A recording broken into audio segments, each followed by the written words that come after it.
2023 সালের নভেম্বর মাসে bird photography করার জন্য আমরা গিয়েছিলাম সুন্দরবনের বাঘের ডাইনিং রুম খ্যাত কচিখালি ফরেস্ট স্টেশনের পিছনের খালটিতে।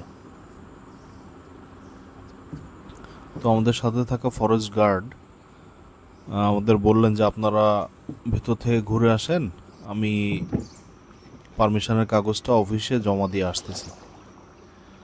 তো তাকে নামিয়ে দিয়ে আমরা কিছু দূর এগিয়ে যেই মাত্র গিয়েছি তখনই আমরা শুনি যে পাশ থেকে বেশ কাছ থেকেই একটা বাঘ 3বার করে ডাক দিল।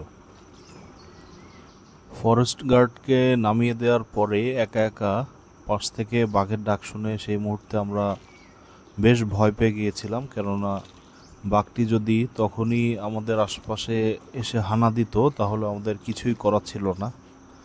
আর আমরা ছিলাম একটি দাঁড়াওয়া নৌকায়, ফলে যে দ্রুত পালিয়ে যাব তারও উপায় ছিল না। তবে দুঃখজনক ব্যাপার হচ্ছে আমাদের কারোরই তখন ভিডিও অন করা ছিল না।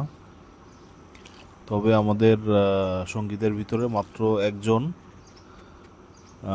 তার করা একটি ভিডিওর সামান্য অংশে বাঘের ডাক একবার মাত্র রেকর্ড করতে সক্ষম হন। সেই রেকর্ডিংটি আমি আপনাদের এখন বাজিয়ে শোনাচ্ছি। ভিডিওটি প্রিয় দর্শক আপনারা অবশ্যই শেষ পর্যন্ত দেখবেন। তাহলে এখন শুনুন কচিখালিতে খুব কাছ থেকে শোনা সেই বাঘের ডাক।